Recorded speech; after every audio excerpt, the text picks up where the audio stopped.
Bien-aimés, que Dieu vous bénisse. J'espère que vous allez bien.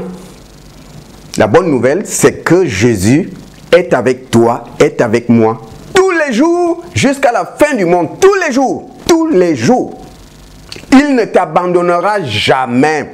Même si tu te trouves sur la vallée de l'homme de la mort, au bas fond là-bas, même dans un trou, même dans l'estomac d'un poisson comme Jonas, il te sortira de là.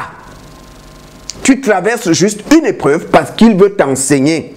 Quand tu sortiras de là, tu seras plus fort et tu pourras demain affronter Goliath. Et tu pourras dire comme David, Dieu qui m'a délivré de l'ours et du lion, Goliath, tu n'as aucune chance car je connais l'Éternel. Je sais ce qu'il a fait pour moi lorsque l'ours m'avait attaqué. Je l'ai vu à l'œuvre le jour où le lion m'avait attaqué. Donc, comme il est le même hier, aujourd'hui, éternellement, Goliath, je n'ai pas peur de toi. Ok, bien aimé, ce n'est pas le sujet, ce n'était qu'une exhortation.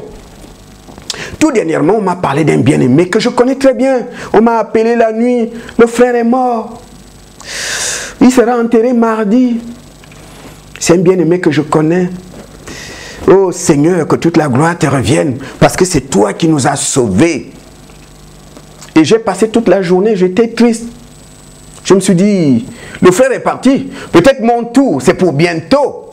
Mais je n'ai pas peur, bien-aimé. Mais je vais lire dans Ecclésiaste, au chapitre 3, verset 4. Il est écrit, il y a un temps pour toutes choses sous le soleil. Ecclésiaste 3. Un temps pour pleurer, un temps pour rire, un temps pour se lamenter, un temps pour danser. Sous le soleil, un temps pour tout. D'accord?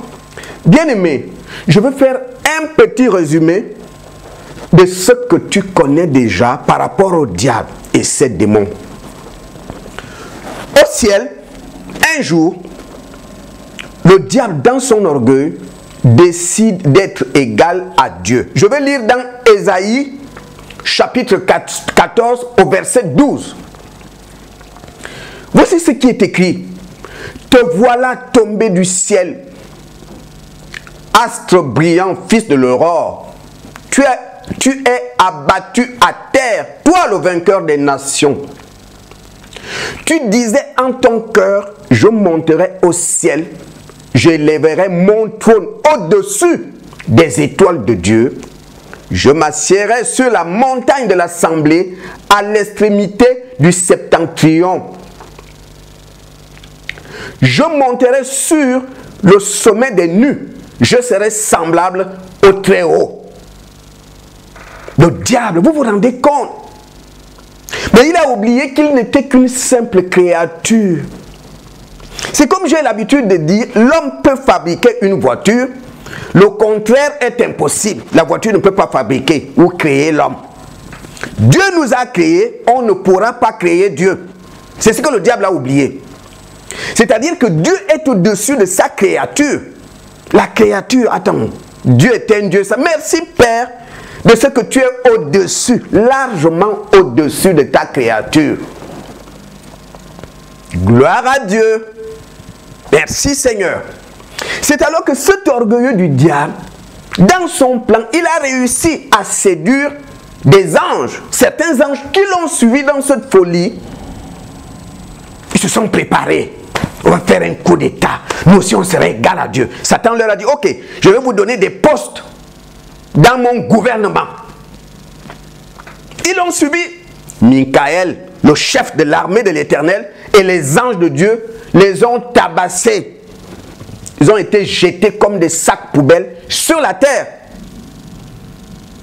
Quand ils arrivent sur la terre, écoutez-moi bien, Dieu décide de les punir. Le diable et les anges qu'il avait suivis. Dieu crée alors l'enfer, les temps de feu. Les temps de feu.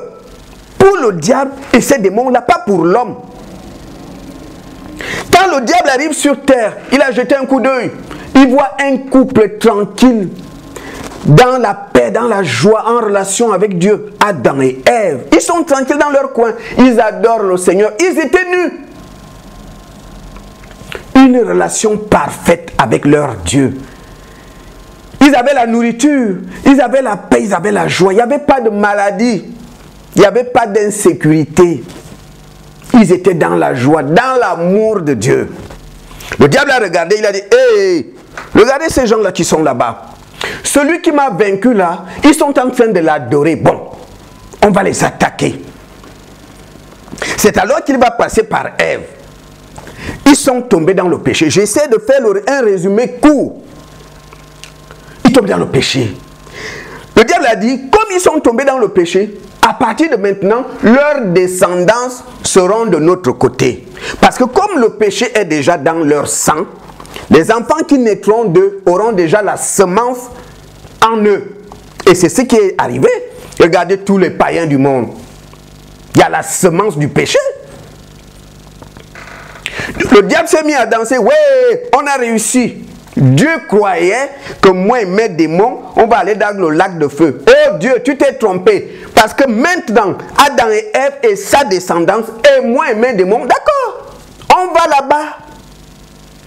Tu vois, tu croyais que c'est moi qui ira là-bas, moi et mes démons. Mais regarde les hommes. Je sais que tu aimes les hommes.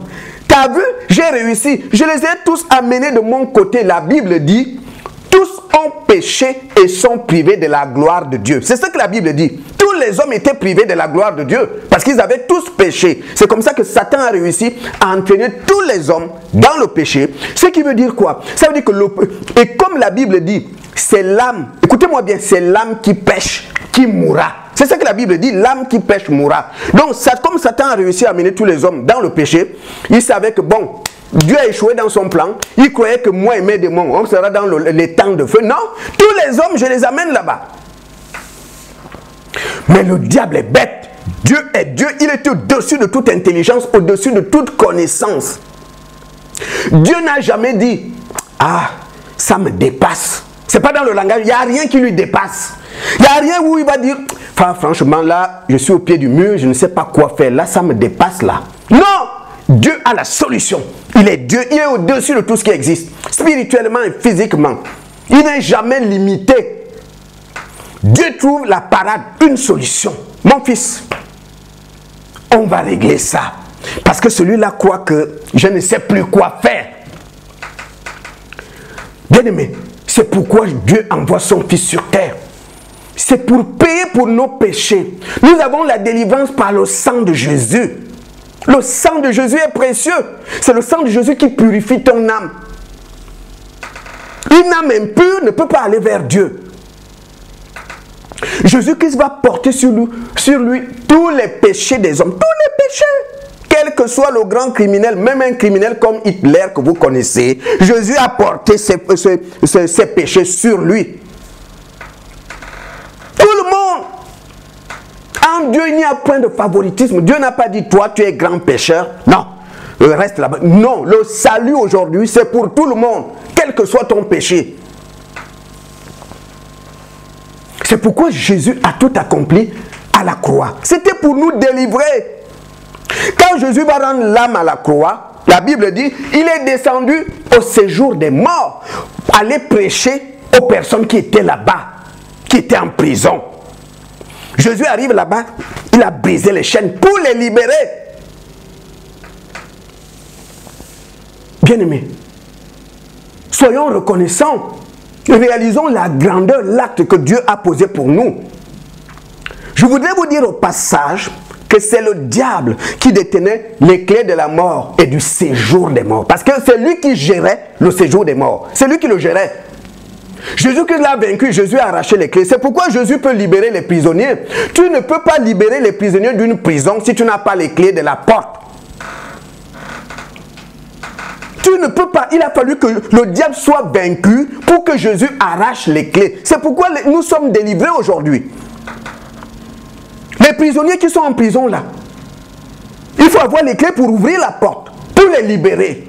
Jésus a les clés aujourd'hui. Donc peu importe ton péché, peu importe ce que tu fais, que tu sois dans la drogue, que tu sois criminel, peu importe le péché, Jésus peut te libérer parce qu'il détient les clés. Mais avant que Jésus n'aille à la croix, il a dit à ses disciples, en 3 jours, je reviendrai. l'amène dans le sépulcre. Vous connaissez, hein, je suis obligé de rétrécir le résumé. Il était dans le sépulcre.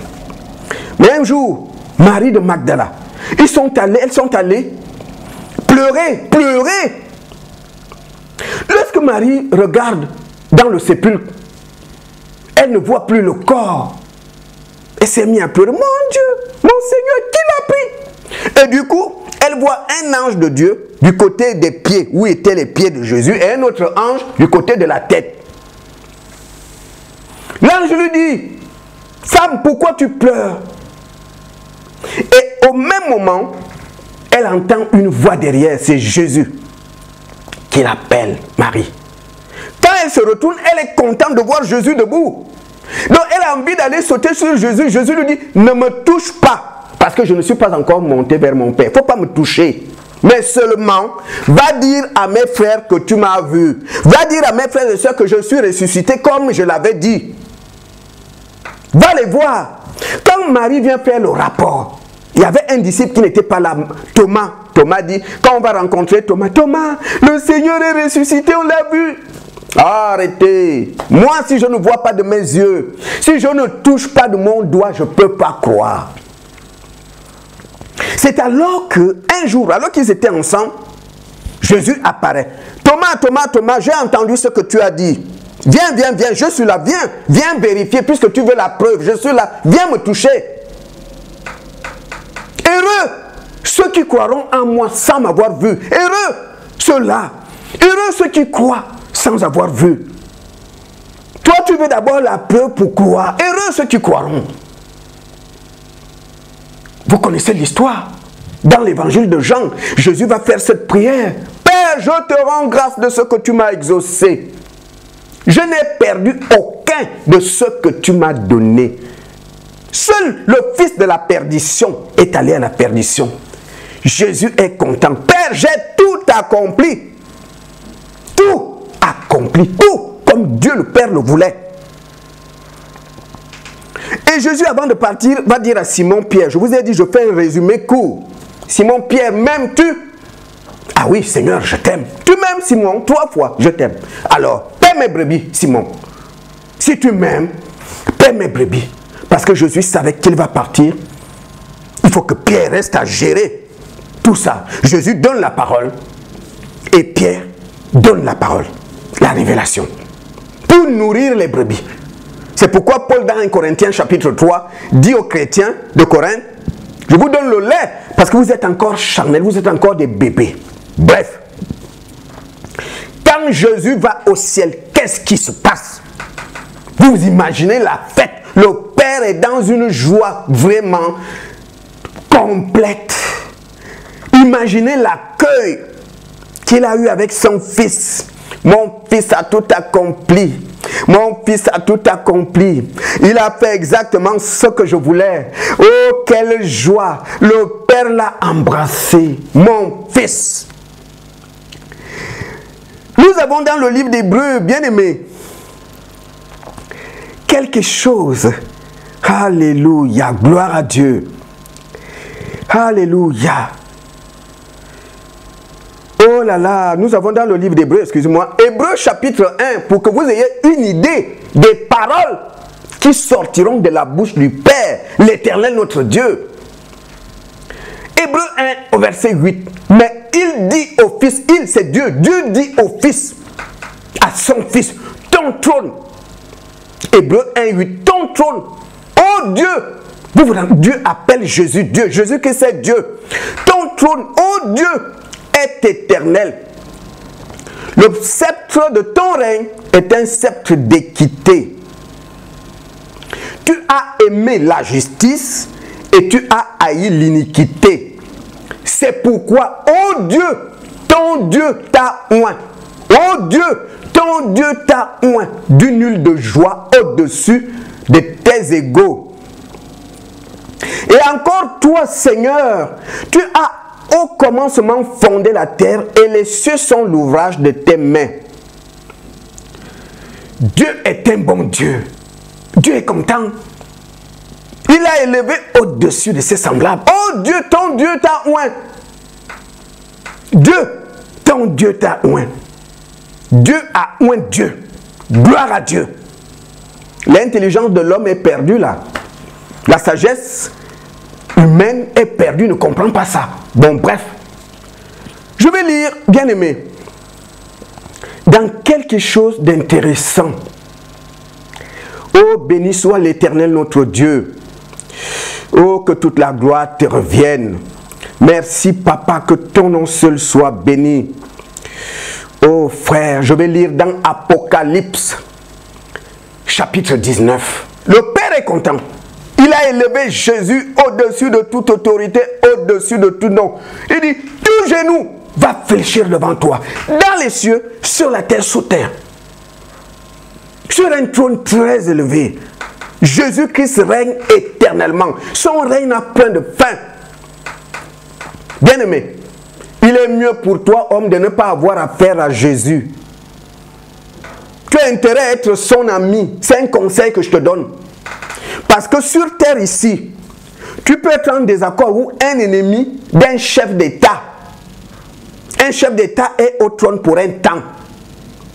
Si c'est un dictateur, un jour la mort le frappera, il partira. Mais quand vous avez affaire à quelqu'un qui ne va jamais mourir et son règne est à vie, il est mieux d'être son ami que d'être son ennemi. Parce que lui ne va jamais céder le trône. Parce qu'il n'est pas sur le trône pour un mandat de 10 ans. Il est sur le trône pour l'éternité. Pour l'éternité. Donc toi qui es ennemi de Jésus, pitié pour toi. Lui n'est pas là pour un temps pour dire, bon d'accord, je suis contre lui. De toute façon, il est là pour 20 ans, après il partira. Il est sur le trône pour l'éternité. Pour l'éternité. Je vais lire dans Apocalypse au chapitre 19, au verset 6. J'entendis comme une voix d'une foule nombreuse. Ô Seigneur, comme un bruit de grosses eaux et comme un bruit de fort tonnerre. Un bruit de fort tonnerre disant Alléluia, car le Seigneur, notre Dieu Tout-Puissant, est entré dans son règne. Réjouissons-nous et soyons dans l'allégresse et donnons-lui gloire, car les noces de l'agneau sont venues et son épouse s'est préparée. Il lui a été donné de se revêtir d'un fin lin éclatant peu, car le fin lin, ce sont les œuvres justes des saints. Les noces de l'agneau. Dieu est content. Jésus-Christ a reçu un trône très élevé. Dieu l'a élevé. Dieu l'a placé à une position où tout genou doit fléchir devant lui. Tout genou. Tout. Mais l'épouse, puisque le sang de Jésus a coulé pour l'épouse, non seulement l'épouse est libérée de l'emprise du diable, puisque c'est Jésus qui peut ouvrir aujourd'hui. En plus, le sang de Jésus a lavé l'épouse. Parce que c'est le sang de Jésus qui nous purifie. Parce que le péché avait souillé nos âmes. Donc le sang de Jésus nous purifie. Donc l'épouse est propre. Vous comprenez que sans le sang de Jésus, personne ne peut être sauvé. Toute personne qui croit en Dieu et qui ne passe pas par Jésus, qui ne croit pas que Jésus est le Messie, ne peut pas être sauvé. Parce que Jésus est la vérité. Il a dit personne, nul ne peut aller à mon Père autrement que par moi. Il n'y a pas autrement, il n'y a pas un autre moyen. Il n'y a pas un autre moyen. Il a dit, il n'y a pas un autre moyen, pas autrement. Il n'y a pas une autre façon de faire. Je suis le seul chemin. On ne peut pas aller à Dieu autrement. C'est Jésus qui le dit. Donc regardez toutes les religions qui ont écarté Jésus, ils perdent leur temps. Parce que Jésus dit personne ne peut aller à Dieu autrement. Il n'y a pas une autre voie. Il n'y a pas un autre passage. Je suis le seul passage. Je suis la seule porte pour aller à Dieu.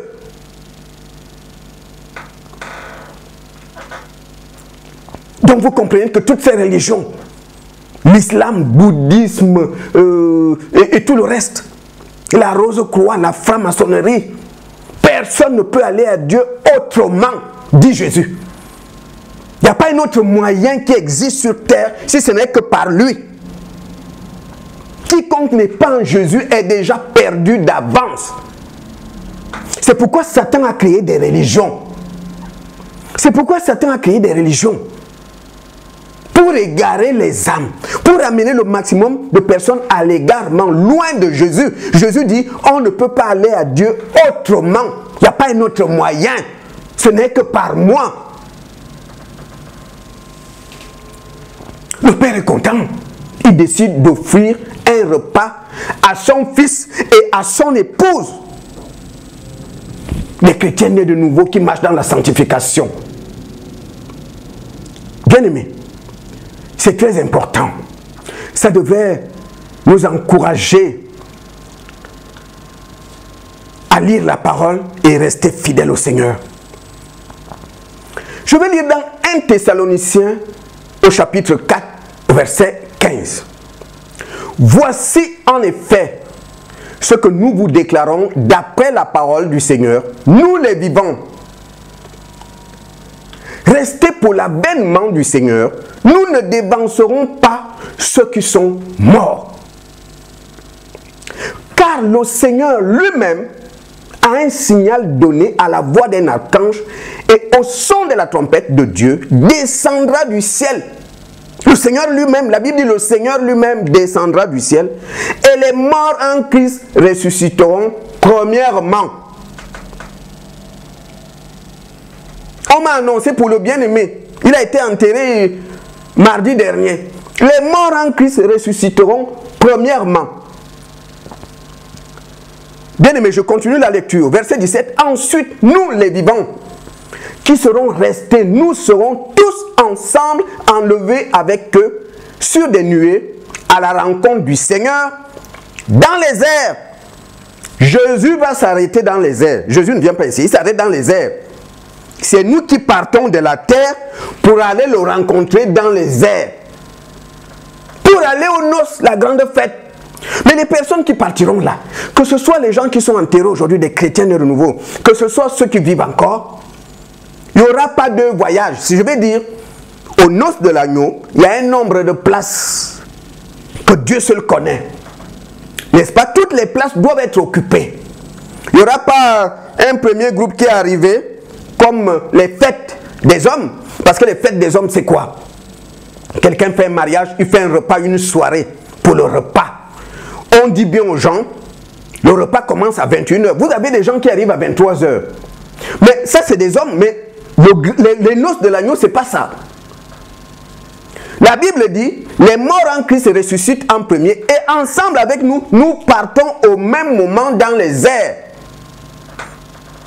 Il n'y aura pas de retardataire, il n'y a pas de retard là-bas. On ne va pas dévancer ceux qui sont morts. Ils ressuscitent en premier. Et nous aussi. La Bible dit, bien aimé, c'est important.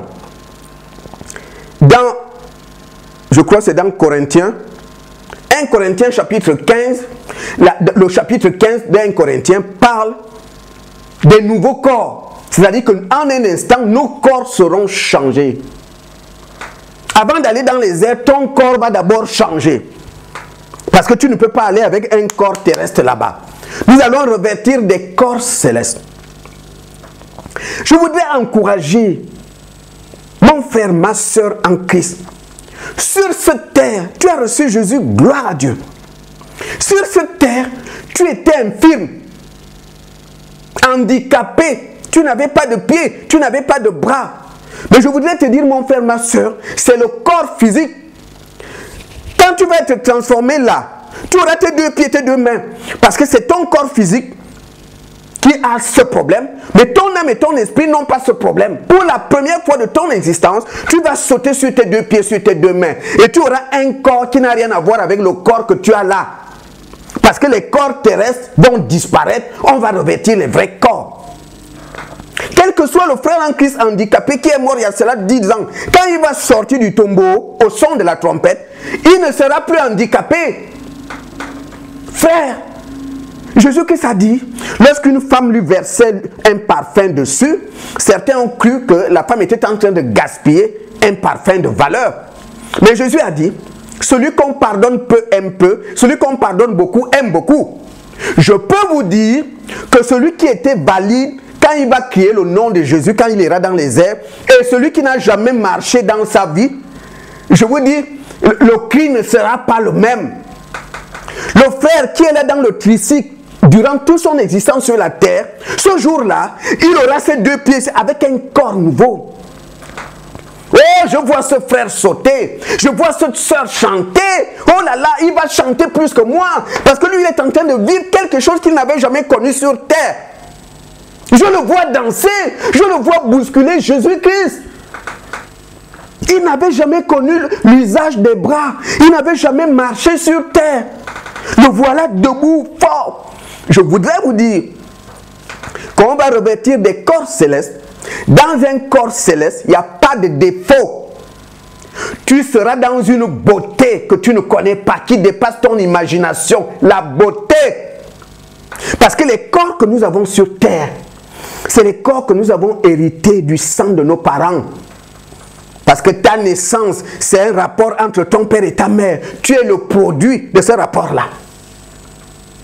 Le sang de ton père est souillé par le péché. Le sang de ta mère est souillé par le péché. Tu es un produit venant du péché. Je parle ici à des hommes spirituels, pas à des hommes charnels, parce que les hommes charnels vont mal l'interpréter. Je voudrais tout simplement dire que si tu as le sida, la femme aussi a le sida, il est probable que l'enfant naisse avec ça. Parce que tu hérites, tu es formé du sang de ton père et ta mère. C'est pourquoi le péché est descendu sur tous les hommes, il vient d'Adam et Ève. Nous, on n'était pas dans le jardin d'Éden, mais on a eu le péché parce que le péché circule par le sang. Bien-aimé, toi qui es malheureuse, toi qui es abandonnée par ton mari, toi qui souffres, la Bible dit Dieu va essuyer nos larmes. Si le Seigneur pouvait te montrer ce qui t'attend, mon frère, ma soeur, tu vas lire la Bible tous les jours. Tu vas même abandonner ton boulot. La gloire de Dieu t'attend. Dans un monde merveilleux. Dans un monde où il n'y a pas de critique. Dans un monde où il y a de l'amour dans les cœurs. Dans un monde où il n'y a pas d'insécurité. Dans un monde où il n'y a pas de terrorisme. Il n'y a pas de jalousie. Dans un monde où il n'y a pas de différence. Je voudrais que tu saches, mon frère, que quand les différences sont sur terre à cause du péché, c'est pourquoi tu vas voir celui-là est obèse, l'autre est mince, celui-là est grand, l'autre court. Ça, c'est le résultat du péché. C'est le péché qui a détruit la création. C'est le péché. Parce que le péché a amené la mort. C'est pourquoi tu vois des différences. C'est pourquoi l'homme vieillit. C'est le résultat du péché. Au ciel, on ne vieillit pas, parce qu'il n'y a pas la mort là-bas.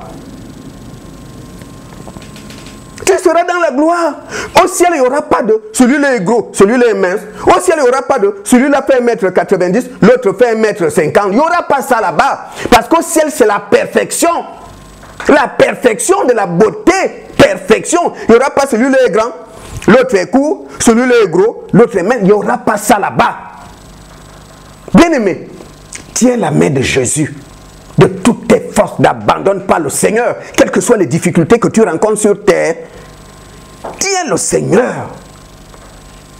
De l'autre côté là, tu vas danser. La Bible dit, nos frères qui ont déjà été enterrés, on ne va pas les dévancer. On ne sera pas dans le premier groupe du voyage, parce que Jésus s'arrête dans les airs. C'est dans les, il va venir et il s'arrête dans les airs. C'est là-bas qu'il nous accueille, dans les airs. Et nous, on va quitter ici avec des corps transformés.